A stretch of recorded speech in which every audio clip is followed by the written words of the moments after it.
Hello, everyone. Welcome to William and the Magic Box. Today on our show, we are going to have Rich. Rich is from Los Angeles, in California, in the USA. So let's see what Rich has to say. Enjoy the interview. Hey, Hello, Rich. How are you? I'm good. How are you doing? I'm very well. Thanks so much for taking the time today for the interview. Thank you. Of course, it's my pleasure. It's my So pleasure. tell me. It's such a big smiling face, so I couldn't say that. Oh, sweet. Thank you. So, how's your morning going so far, your day? It's good. Here it's 11 o'clock, so I've been to the gym. I'm watching my boyfriend's dog, so walked the dog, have some coffee, and just was getting a little bit of work done. And now I'm taking some time to talk to you. Do you consider yourself to be more of a day or night person?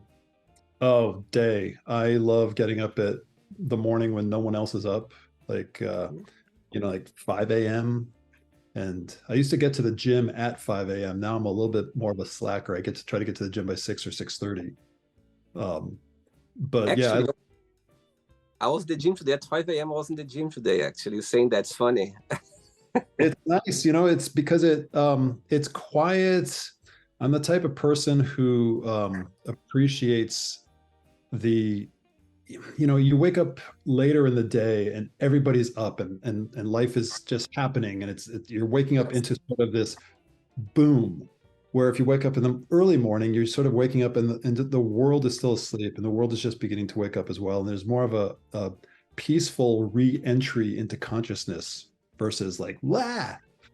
No, totally. I think waking up with the day, it makes a difference. You see the day through, and the energy. I think it's something, this fresh air that you get in the morning. It's the only time of the day that you can get it. Well, and it's because when I wake up in the morning, my mind is sort of not occupied with things. Yeah. And that's why I like to write in the morning as well, because I'm not thinking about all the turmoil of the day or all the things that have to happen during the day. It's like my mind is clear, and it's because it's not occupied with other things, creativity can kind of come in. Yeah. Like ideas come to me, and I'm ready to receive them because there's nothing else going on in my mind. So mornings. Tell me, where are you from, Rich? I'm from Connecticut. It's I was very close to New York City. I was born and grew up in an area called Stamford, Connecticut, which is a 35-minute train ride out of New York, just Okay. north.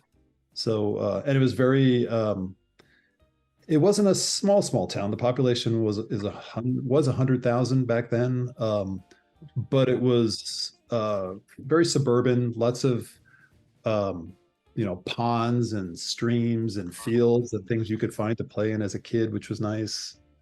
Um, And and all your family are back there still. my family has moved around. My mother is in the house that I grew up in. Still, she has that house. Wow. My father bought it in the 50s, and she still has it. My brother now lives with her. He's helping her out. My other brother moves. He's been everywhere. He's been San Diego and Myrtle Beach and Florida. Now he's in Texas. And then my sister moved to a town north of my mom, a little bit north, and she's been there for quite a few years now. And then I'm in Los Angeles. Wow, wow. And you've been there for a long time, a long while? I moved out here in 1986, and I just finished. I graduated from NYU. I thought I wanted to live in New York, and what I realized very quickly is it's easier to be poor in Los Angeles than it is to be in New York. Because you get out of college and I went to school to be a writer, so it's not like that I could just jump into some kind of career like job like a lot of people, like if you wanted to be a lawyer, there's a path to that. When you've studied screenwriting, it's more of a like, okay, how am I going to make this work kind of a deal. And you tend to have to get odd jobs to support yourself until your career takes off. And if you live in Los Angeles and you're not making a lot of money, there's lots of things you can do to enjoy yourself that are outside. You can go to the beach, you can go hiking in the mountains. When you live in New York, and you don't have a lot of money, it's your options are more limited to how you can enjoy yourself for little to nothing. So very quickly, I was like, oh yeah, I need to be in Los Angeles, and plus that's where the film industry is, and most television is as well. So I I had so many guests from Los Angeles and from New York City, and then I love that. It's better to be poor in Los Angeles than New York City. I always remember that now. I love that. Okay, Rich, so I know you are a director, you are a writer, you are an actor. You know, you have a big project called Disappointments, which I've been watching, and it's just amazing. So, walk me through a little bit more about your career.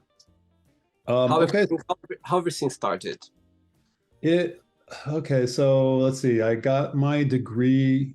Well, no, I'll back up a little bit. When I first started college, I went to the University of Connecticut, and that is like I knew I wanted to be a writer, but my mom was like, "Well, but you need something to fall back on, so go to business school."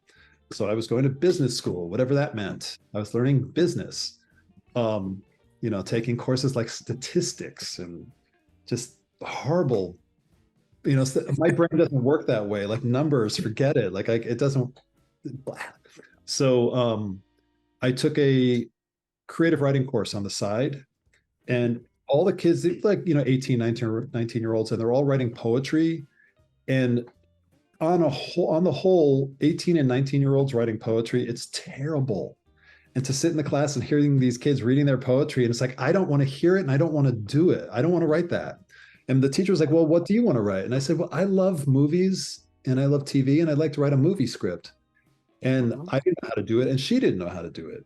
So she's an amazing, amazing teacher, professor at this college, and she said, let's go on weekends to libraries and let's find books on how to write screenplays, and I will read them and help you. And you read them too. So I read them, she read them. I ended up writing this, try to shorten the story. I ended up writing a script.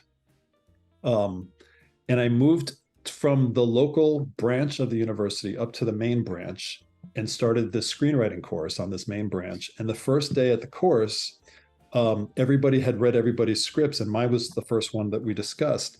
And everybody in the class was like, "Oh my God, this script is so amazing and it's so great," and yada yada. And then the teacher stopped everybody, the professor, and he was like, "Okay, hold on, everybody. Let's not get carried away." And then he proceeded to tear the script to shreds. Like he was saying, "This is wrong. This is wrong. This is wrong." And I had, prior to that, there was an actor that I really liked, and I wanted him to play the lead. And so I managed to find out who his agent was, and I sent a letter to him through his agent in Los Angeles. So again, I'm in Connecticut. I've never been to Los Angeles in my life. I know nothing about how the film industry works. I'm 19 years old, 18 or 19, Wow. and sent this letter to the agent. So this professor says these terrible things about my script. I go home. I'm in the house that I share with some friends outside of this college, and a friend, the actor's name, you don't think you'll know him. His name is Paul Michael Glazer. He was in a show called Starsky and Hutch on American television. And I go back to my house. I'm in my bedroom, depressed, and I hear the phone ring, and my friend goes, "You got a phone call?" And I pick up the phone, and it's the actor. It's Paul Michael Glazer. He said he got the script. He read the script. He really loves it, and he would like for me to fly out to Los Angeles and to work with him on it to rewrite it.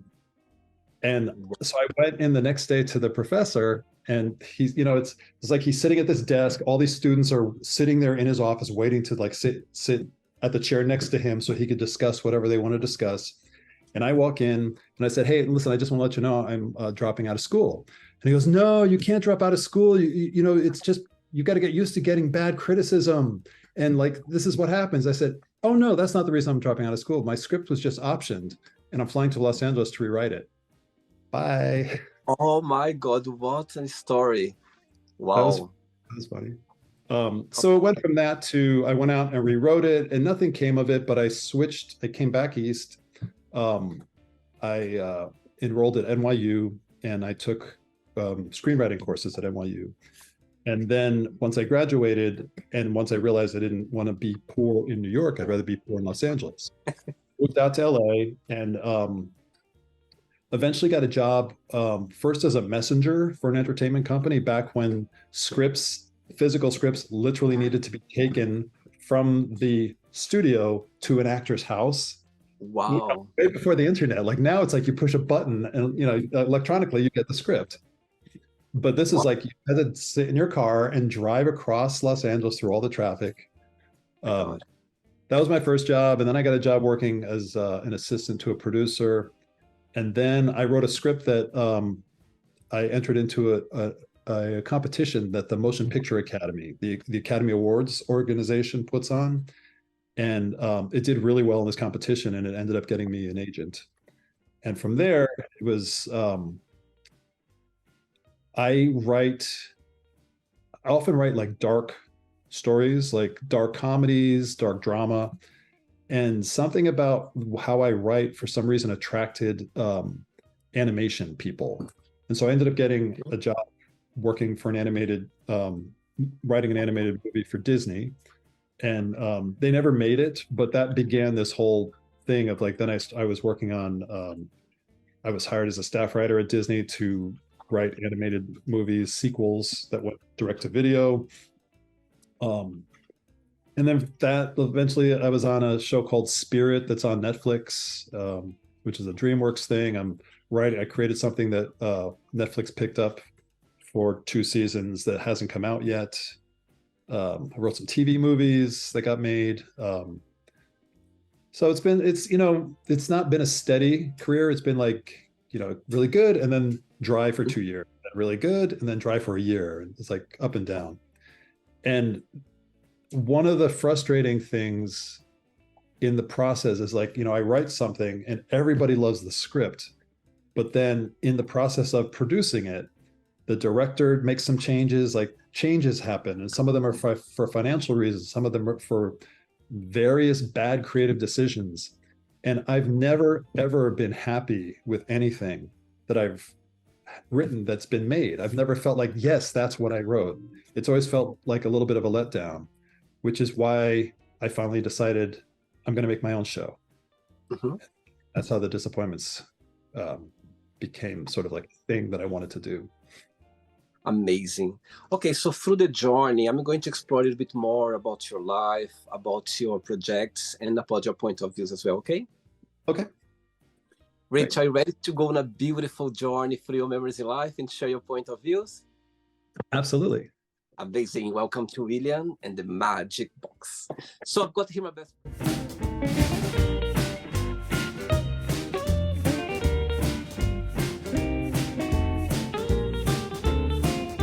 And okay, full of random fun questions. I'm just gonna play a song now just for us to relax a bit before the first question, okay? Okay. Let's do it. Yes, you always can enjoy me dancing, always. Okay, Rich, during the journey, if it comes up a question that you don't want to talk about, some reason you don't want to answer, always can change, okay? Okay. First question for you is, what's the most dramatic argument you ever had? The most dramatic argument. Wow.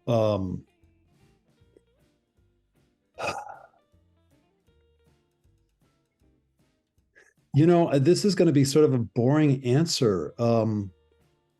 I've always been the type of person who can. No, okay. I became the type of person who was able to communicate with people and not argue.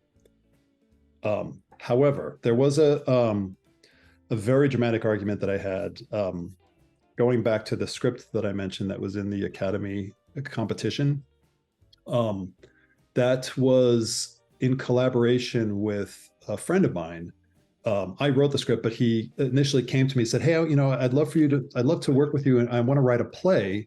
And he told me what the play was about, and I was like, I don't want to work on the play because I like films, but this idea has a kernel that I really like. Can I take it and run with it? And we'll sort of be partners in it, in the actual production.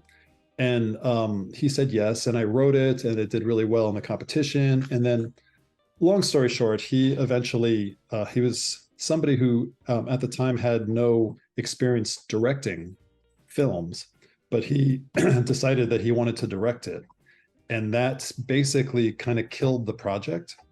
So we had a massive argument over this because he, even though I wrote it, he essentially was in control of the material, and so I had no say.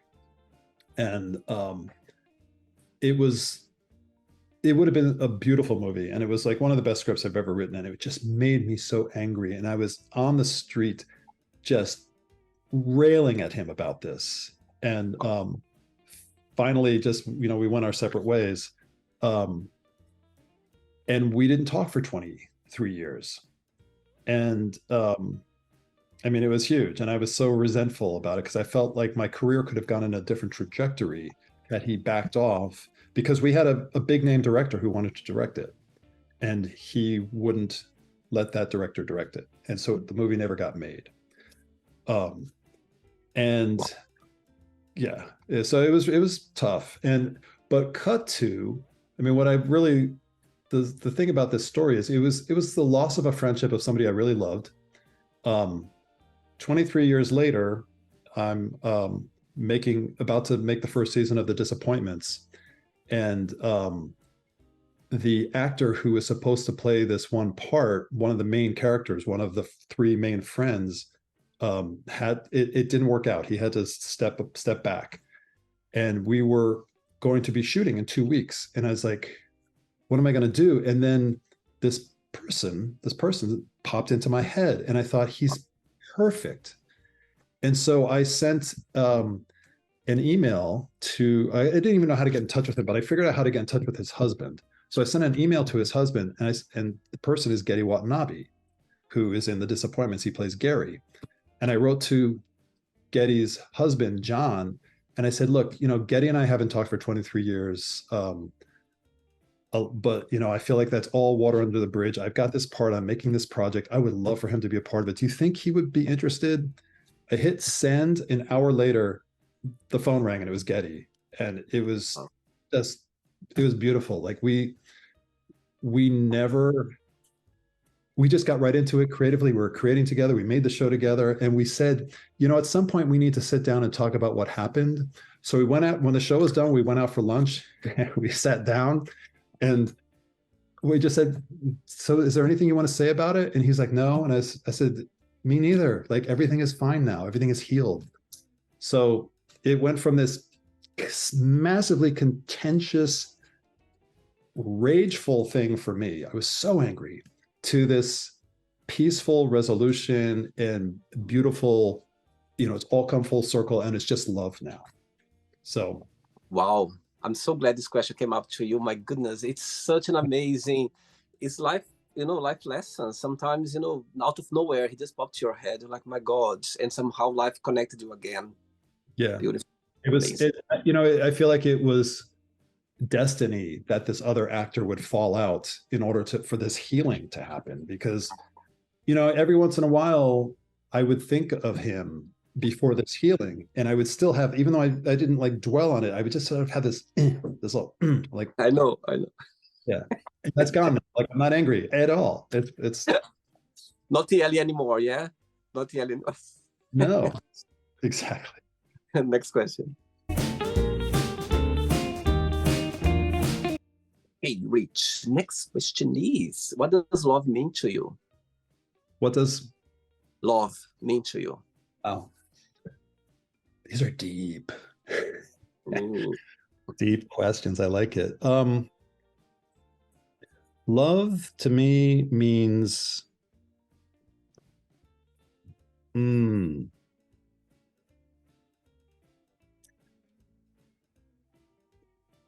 you believe that there are different kinds of love as well? Well, I mean, for just the question in general, love to me means like a pure connection. It's caring for, let's say we're talking about two people right now. It's caring for another person, and seeing who they are, and creating a space in your life for them to like just to listen, to be there for them, to trust that you'll be also brought into this sort of beautiful safe space. But yeah, it's about connection, and it's about communication and cherishing the soul of the other person. Do you remember the very first time when you fell in love? It could be any different kinds of love that you felt this feeling, this deep feeling. Well, I mean, I can remember the first times I've had crushes, and being younger, falling in love with somebody, like especially like being gay but closeted in like high school, and falling in love with a friend, or having more. I will say this, I didn't really have role models in healthy love relationships. It's something that I had to discover later, like in my 20s and late 20s. I began to see particularly like gay couples and seeing how they were together, and it opened my eyes to how to be in a relationship. So there's the early like unhealthy crushes that I had, and then I think the first time I really fell in love was like 29 with my first boyfriend. And that was like life. That wasn't a crush. That was oftentimes, I think what my experience was that it was unrequited. I would fall in love with people who didn't love me back. This is the first time that I fell in love with somebody who took that love and loved me back. So yeah. Amazing. Next question. Let's do it.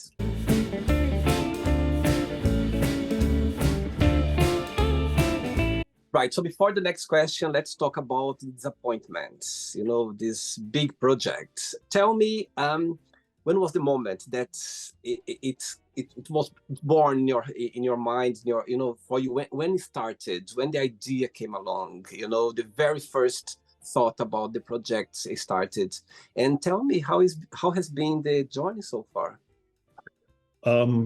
Okay, well, this will take up an hour. So the idea came, there was a conversation, a dinner conversation at a Mexican restaurant in West Hollywood, and this was God, it was so long ago now. I want to say like I was in my late 40s, and it was and I'm 61 now.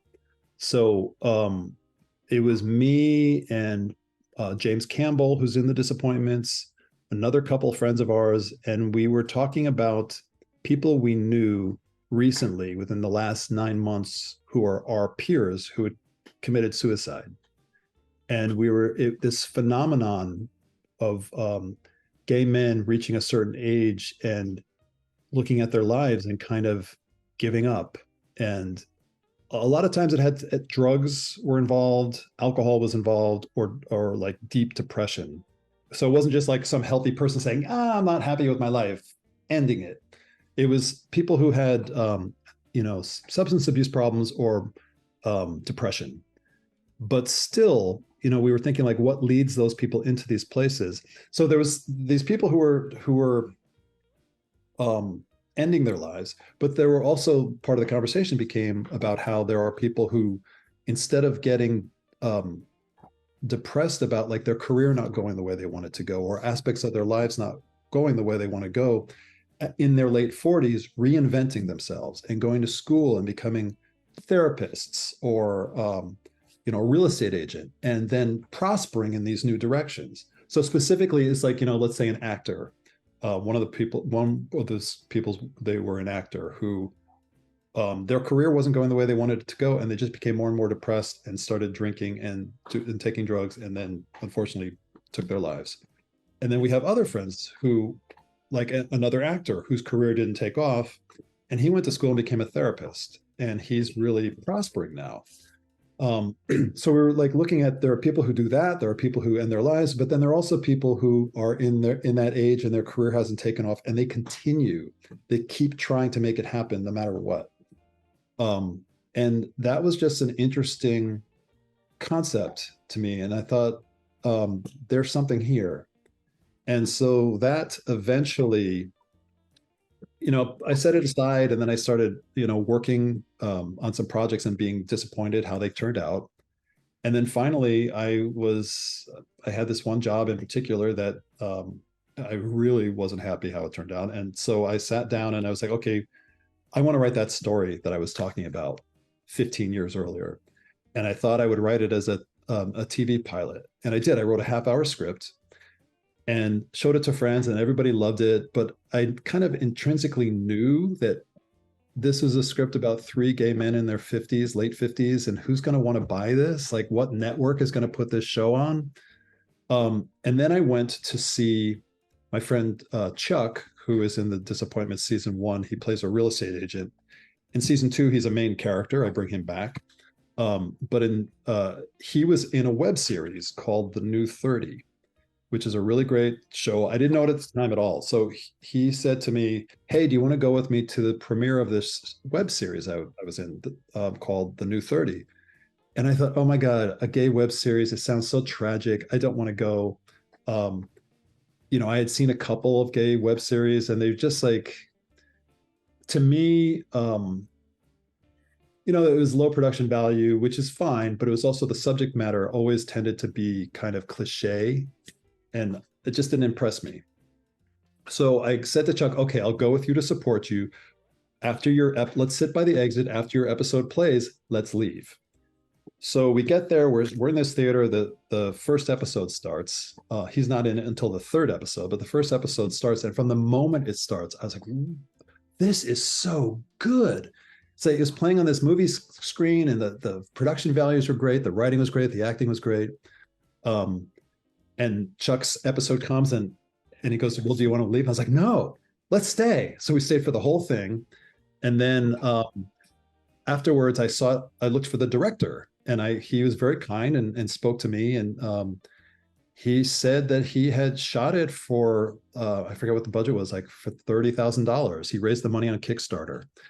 And I was like, I barreled out of there. I practically ran home, and I started writing more episodes. And I said, this is what I'm going to do. I'm going to make my own series, because part of it was like, I wanted to have control as much as you can have control. Because here's the thing, you raise money, you start making your show, but this is not a multi-million-dollar TV show. This is something that, particularly the first season, we raised $28,000. So that's very low budget, which means you have to make compromises, and you have to work really fast, and you don't necessarily get to do 10 takes of something. You might only get to do 2 takes. Your locations may not be the best. There's all of these things, your props, and instead of shooting, like a normal show will shoot like 3 pages a day, we were shooting 13 pages a day. So wow. It's like, again, you don't necessarily have the time or the luxury of doing it the way you want to do it. And yet it's still, even with those compromises, was still ultimately what I wanted it to be. So that's how it started. That's how the first season came to be. And then it raised, with our initial fundraiser, we raised $89,000 for the second season. And then that actually, we were able to get more money in. So we ended up shooting the second season for about $120,000. And then we raised another $47,000 for post-production, which we're doing now. And it looks amazing. It's funny, we're doing this today, it's December 4th. December 6th of 2022 is the day we started shooting season 2. And we're still doing post-production. So it's like, it just takes so long. We finished shooting season 2 in March of this year. We actually just shot one more day about 3 weeks ago with Trevor and I, one final scene. So the picture lock should be done by the end of this year, but then it's, post-production is also correct. Archie, quiet. It's correcting sound and putting in the music, the score, the color. So fingers crossed it's going to be done by the end of February. And it's so good. It's so good. Amazing. All right. Next question is, tell us about your guilty pleasure. God, my guilty pleasure. I've got so many of them. Food. My guilty pleasure is like I try to like keep a healthy lifestyle, eat healthy. But there are times where I'm like, I just want a piece of chocolate cake. I just want to like sit down, have a piece of chocolate cake and some ice cream. There's that, but then there's also like movies. Like sometimes like guilty pleasures, like movies that I love that maybe like one of my favorite movies of all time is something called Just Friends with Ryan Reynolds. It's dumb, but smart dumb. Like it's really, you know what I mean? It's like, yeah, I'll like leave it. Do I like what? Cooking? No, but I like eating. And doing the dishes afterwards. I don't mind doing the dishes. It's to me, dishes is like a meditative. It's like folding clothes, or ironing. It's meditative. It can just be present and enjoy the motion. Amazing. Ready for another one? Hmm? Let's do it. Next question. Dancing. Hey, Rich from Los Angeles. Next question is, what's the best and the worst of being yourself? The best is when I'm tapping into presence and not caught up in the endless stream of thinking that goes on in my mind, that goes on in everybody's minds. And I'm present, and then because I'm present, I can be creative. Mm-hmm. So it's creativity is the best. The worst is I get depressed. I deal with depression. So that is something that I've always had in my life. And I have found ways to deal with it, to improve it, but it oftentimes comes back and just sort of, I'll realize that I've been in a sort of a dark place for a period of time, and I'll go, oh, okay, it's back. Like it sneaks up on me. I don't notice it right away. So yeah, depression is, it's something that many of us deal with, especially in this world these days. I think it's gotten worse. What is your star sign astrology? Pisces. March? February. Okay. Yeah, it's like middle of February to middle of March, somewhere in there, something like that. But I'm February 26th. February 26th, if anyone wants to send birthday presents, I'll be 62. I'll be 62. It's like a walker, a cane, a wheelchair. Oh my God. Do you feel your best at your 60s? Do you feel like your best feet, your best mind, everything, like you feel in your best life? Yeah, I feel great. It's I do not agree with people who say it's just a number, because age is not just a number. Doesn't apply. Age is experience. I have had almost 62 years of experience in the world. So when somebody younger comes to me, like, younger guy who wants to go out on a date or something, and I say no, they say, but age is just a number.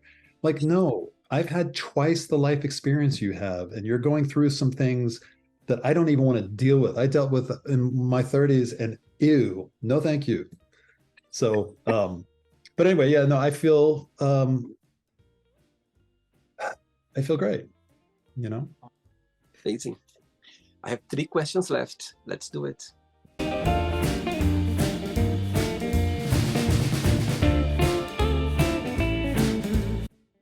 Next question for you is, if you had only 24 hours of life, what would you do? 24 hours left in life. I would, if I could just magically transport myself someplace, I would be in the deep wilderness in Jackson, Wyoming, in the Grand Tetons. But Grand Teton National Park, it's a national park in the U.S. and it's one of the most beautiful places in the world, and I love it. Um, and I would just spend those 24 hours in peace and solitude, just communing with nature. When you think about Connecticut, what's the best memory that comes to your mind? I, as a kid, loved going out by myself into the woods, and just hanging out by the streams and lakes and catching turtles and frogs and sitting and like my absolute favorite memory from that was there was a stream near my house, and I built a dam and backed the stream up and turned it into sort of a swimming hole. So the dam was probably 5 feet high of me just piling rocks and logs for days and days and days, and turned it into this place where we could jump in the water and swim. And so that was fun. Just nature boy stuff. Do you go back there sometimes to see or to meet to see your family like quite often? Yeah. Yeah, last time I was there was 2021, I think. I'll try to get back there this year. My mom is she's gonna be 96 in January. Wow. So I want to try to get back and see her. Amazing. 2 questions left. Let's do it.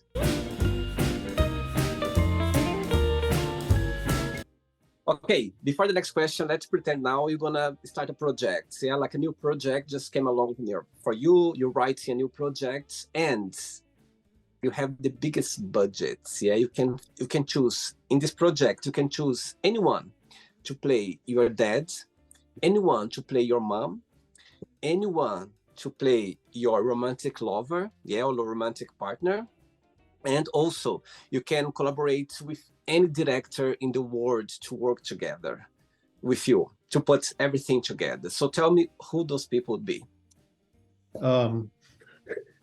She's not old enough to play my mom, but I'd say Meryl Streep. I met her once, actually. I've been in a bedroom, just me and Meryl Streep once. You have no idea. I never thought one day in my life I would be in a bedroom, just me and Meryl Streep. And I'll tell you very briefly the story. I was working in a hotel at the time, a few years ago. She was in London, you know, BAFTAs, yeah? The war BAFTAs. And it was a time when the Devil's Prada came out. So she was here for the BAFTAs. And I was working in a hotel, I was doing room service, and I was very busy. I remember I started at 8 o'clock in the morning, and everything was happening already in the hotel. And my manager said, William, can you take this tray to this room 112? And I forget, room 112. I said, oh, of course. And so I went there, and so I was about, actually, her surname, Gummer, I think, Mrs. Gummer. So that was written in the paper. I said, okay, I was prepared to say, good morning, Mrs. Gummer. So I rang the bell. And suddenly, Meryl Streep opened the door. And I was like, good morning, Mrs. I remember I said, good morning, Mrs. Gama. How are you? Can I come in with your breakfast? She said, please come in. And I was walking with the tray. And she was walking behind me. And also, in my head was like, my goodness, just Meryl Streep walking behind me right now. And I'm walking with the tray. Right. I'm never going to forget. And I remember like putting the tray down in the living room when she came and she signed the bill. And she asked me, can I ask a favor? Inside, I was like, oh my God, you can ask me anything. But I was like, yes, absolutely. How can I help you? She said, can you ask concierge to bring up for me? You know, this adapter that you have in England, it's a different adapter. She needs to charge something. I was like, absolutely, I'm gonna ask them to bring up for you. And I left the room. When I left the room, Rich, you have no idea. For me, I was like, okay, my life is done. Anything could happen to me right now. I'll be happy. Imagine, it's like being in a bedroom, just me and Meryl Streep. That was like something. Anyway, sorry, back to your answer. That's fun. That's fun. That's a fun story. So Meryl Streep to play your mom? Meryl Streep to play my mom. Let's see, for my dad, Robert De Niro. Let's just go with him because he's such a great actor. Wow. And then for a boyfriend, yeah.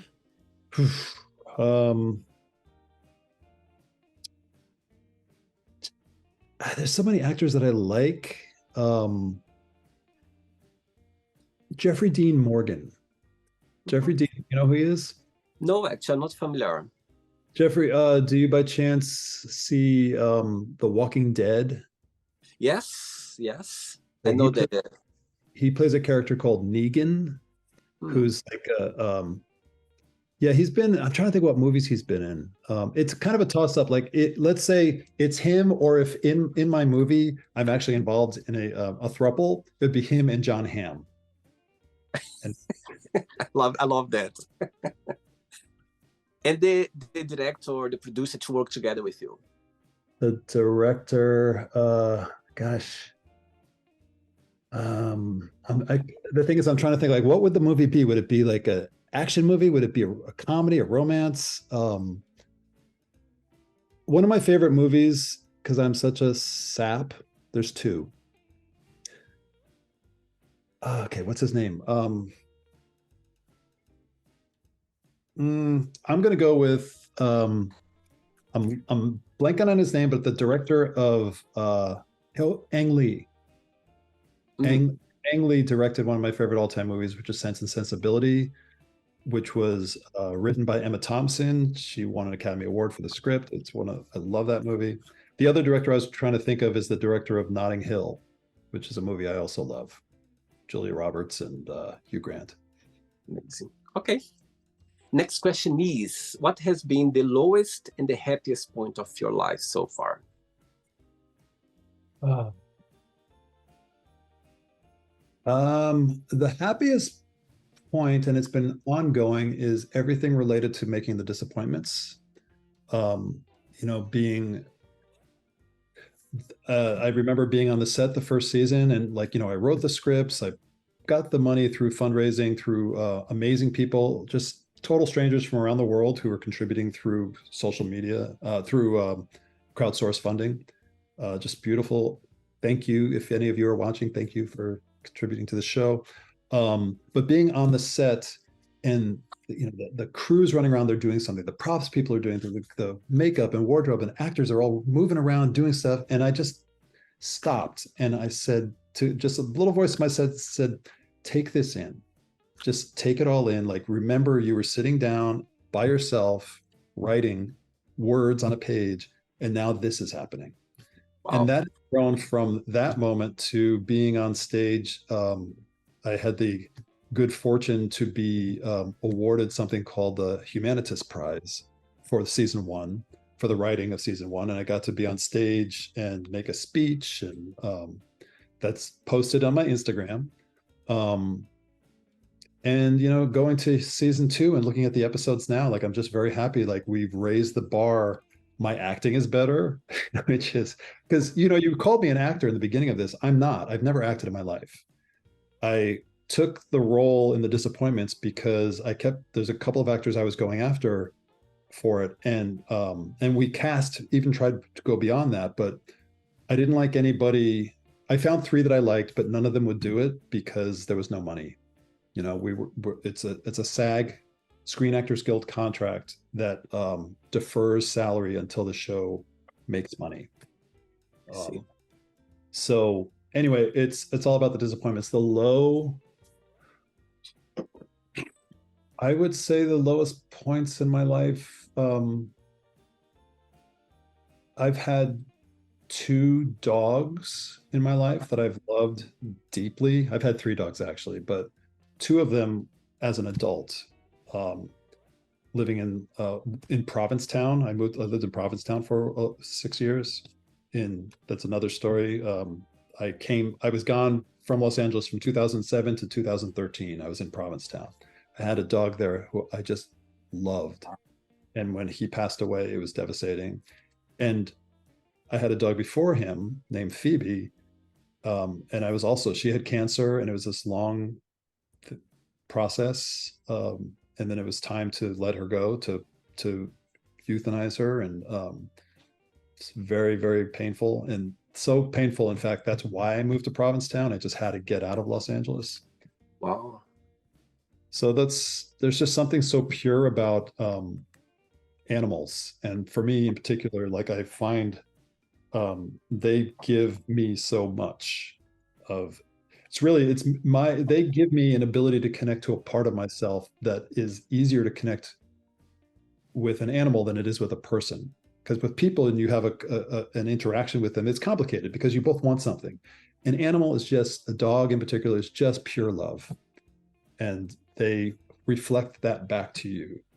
So when you lose that, it can be, for me, really hard. I got goosebumps now. You're saying that it's so powerful. And I tell you something. The other day, actually, I heard on the show. I heard somebody said something that I never thought about it before. Do you know why dogs, they are always, like happy and always cheering up, always playing with you, like showing this love, because they live in the present. They always live in the present. I never thought about that before, and it's so true.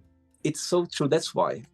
That's that is something that I think about every day, because exactly those words, I'm fully aware of that, because they don't think about the past, they don't think about the future, they don't have consciousness to do those things. They're only in the present, and they're a beautiful reminder to us.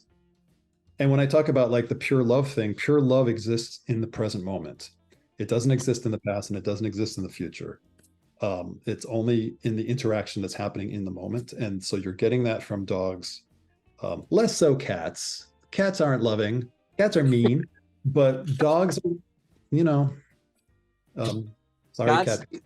Love cats, they cat. love, they express their love in a different way. Let's put this way. Cats, Yeah. Yes, yeah. yes, exactly. Ready for the last question? Mhm. Let's do it. Last question. But before the last question, people watch the interview right now. People, two questions actually in one. Are you okay with time, by the way, Rich? Okay, yeah? Sure. Okay, I'm going to ask two questions in one. The first part of the question is: people watch this interview right now. They would like to watch the disappointments. They would like to check it out. What's about?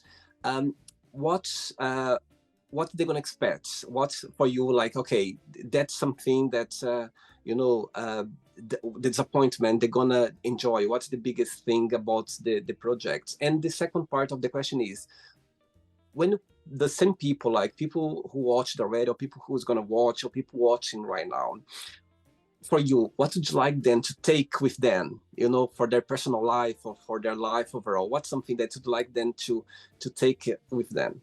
From the show. Okay. Well, let's see. I'm sorry, what was the first part of the question? What to expect when people like to watch it? Yeah. Um, well, it's a story about three friends who are in their late 50s, even early 60s, and their lives have not turned out the way they wanted them to. They had their certain dreams when they were in their 20s of like, this is the career I'm going to have. I'm going to be a successful actor, and I'm going to like have a beautiful house, and maybe more than one house, and great cars, and relationships, and monies, and go on all these vacations. And some people do achieve that, but many people don't. And these characters have not. And they are at the point now where they're sort of, because of a friend of theirs commits suicide at the very beginning, they begin to face this and process this and deal with, like, they don't, what are they going to do? Do they change course? Do they go to school and get another career? Do they continue the way they're going? But it's about the sort of the universal struggle and the realization. Like, I think the reason why it transcends being, it's not just a show about gay men. I've spoken to friends about this. Like, I told a girlfriend from high school, it's like, this is a show about, waking up one day and realizing you're in your 50s and your life is not what you had hoped it would be. And she was like, oh my God, like it just registered so deeply with her.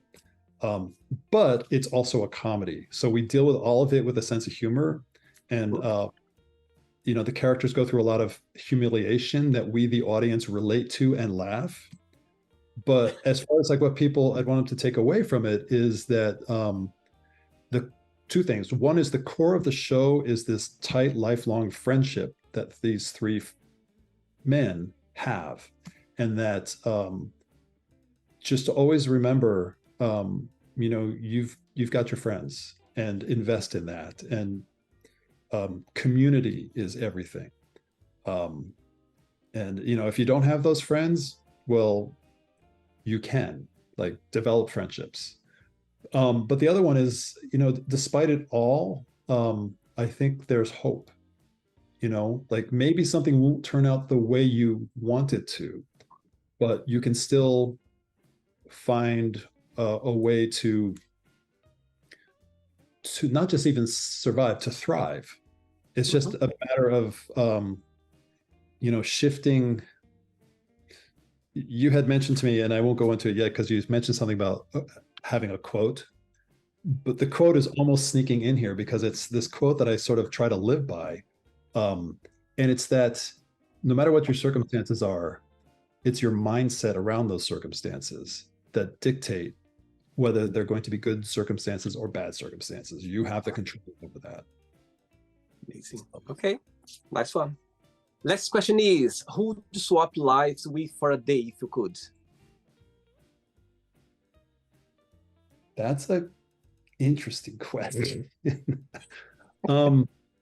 I don't know that it would necessarily be anybody famous. Like the first thing that popped into my mind, there's somebody I follow on Instagram who works at a wolf rescue facility. Wow. And I love wolves. And it would be, you know, I would love to be that guy and to be interacting with wolves. Amazing. Love the answer. Okay, it's not the end yet. Let's play now the word association game. Okay, I'm going to give away some words. Just tell one word that comes to your mind. Quick thinking. Okay?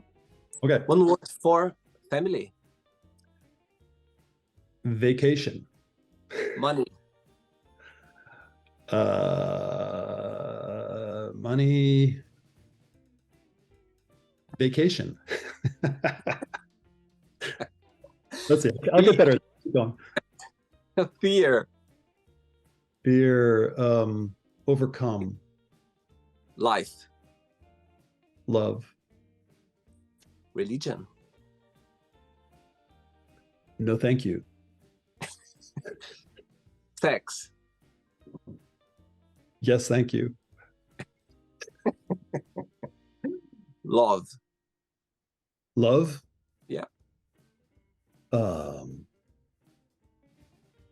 Life. Okay. Politics. So that's one more time. Politics. Politics.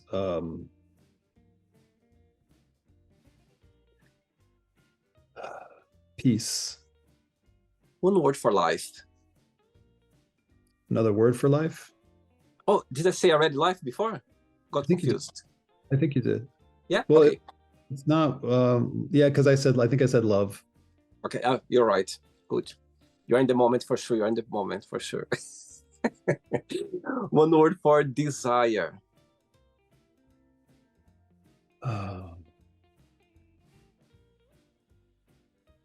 Comfort. Regret. Release. Success. Embrace. One word for wish. Gratitude. Happiness. Joy. One word for Connecticut. Fall foliage. It's not one word, but one word for Los Angeles. Work. USA. Lost. One word for writer. Presence. Okay, so the last one, one word for the disappointment. Accept. Let's play now Rich and the Magic Box, and you can ask me a question. But before that, let's play the music one more time. Let me see your moves. Let's do it. Moves.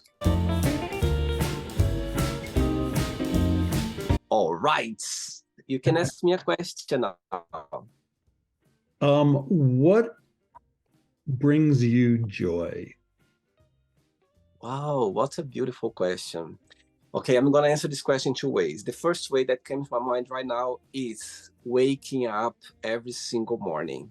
You have no idea. We were talking in the beginning of the interview about being an early bird. Rich, if you see me, like as soon as I wake up in the morning, I have my shower, when I step out the door, you have no idea. I have these moments of happiness that I don't know how it's I always had. It's a moment for myself. That's why I love morning, because just the fresh air, when I start getting fresh air in the morning and I start my day, it's the moment where I feel so happy. You know, I don't know if it's gratitude, it's about opportunities, it's a new day starting. It's something about it that makes me really, really happy. And people who knows me, they go like, oh, William, sometimes just don't be close to me when you are in the morning, because they know I feel like I feel like the best of myself. And the other part of the question is gonna sound cliche, but you know the same feeling you had when you saw everything happening when you're doing the disappointments. Like when I'm doing the show, when I'm gonna tell you, when I send the invites through Zoom, and when my guests accept and I receive the notification, and when I click there, my eyes, everything starts here, like I start shaking, because it's a moment I'm gonna connect with someone that I never met before. We're gonna make memories. I'm gonna learn lessons. We're gonna share energy. It's all about that. So trust me. I just remember that I'm recording because I look here on the side, because for me, it's about being myself. So when I'm doing the show and connect with people, you have no idea how, for me, it's powerful. It's such a moment for me. And you know when you are doing your writing, your show, is the same feeling as well. It's you have no idea how powerful it is. So it's the best. It comes up the best of me. So in the morning and when I'm doing the show, those two time of my day of my life, that I feel the happiest for sure. That's beautiful. I think there's something about when you have the ability to express yourself in a pure fashion and there's no filters, there's no blocks, that joy just comes through, and that's what I get from you. Yeah, thank you. And I'll tell you something now. I feel very grateful that I have the privilege to sit with people here, to share, this energy, because it's unique. Imagine looking these interviews in a few years' time or in some time and go like, oh my God, how amazing to see ourselves expressing our point of views and our mistakes, desires, sadness, everything. I think it's all about connecting and sharing energy. I think people appreciate that for sure. Did you enjoy the interview? I did. I did. This is fun. I did. You did have I don't know if you're going to do this still, but you had said you wanted me to prepare a quote. Yes, you are. Yes, I was about to ask that, but yeah, Oh, please. oh wait, go ahead. No, because you said before that you already said your quote, but if you have another quote, I would love to hear one.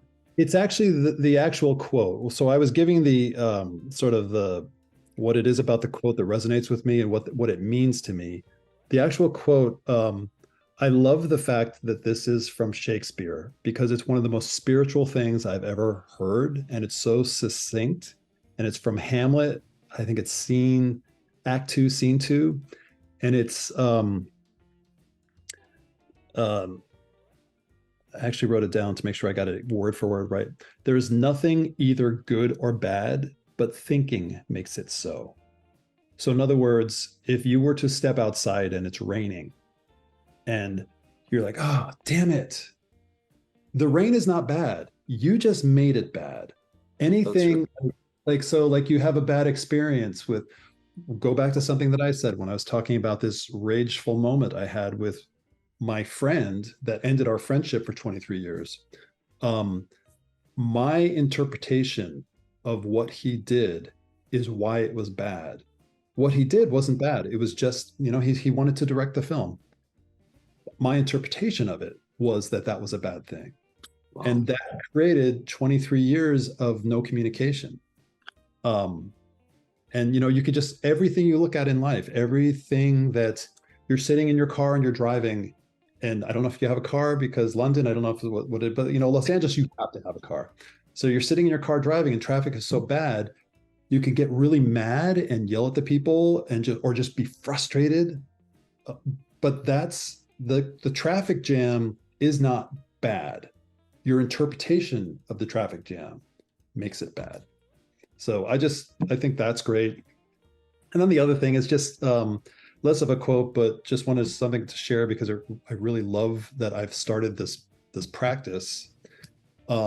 and it's very different for me because I kind of reference that like I can be sort of a dark person. And so I've started my mornings and started my day with this little mantra. And it's just simply, I greet the day with love in my heart. And it's the first thing I say. I say it when I'm walking out the door. I say it when I'm walking into the gym. And it's just a reminder, because I tend to be the type of person that is sort of braced for the bad to happen. And instead, I've been trying to train myself to be open all the time and to have an open heart. So I greet the day with love in my heart is amazing. It's so simple and actually makes a difference, doesn't it? It makes, because you are educating yourself and your mind as well.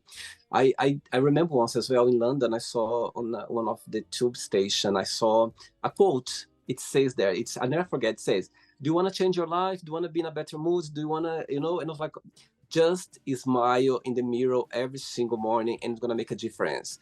And it's, all the time when I'm going to brush my teeth in the morning, I feel like I need to smile. Not that, because it's not like a need, but I feel like, okay, let me smile today.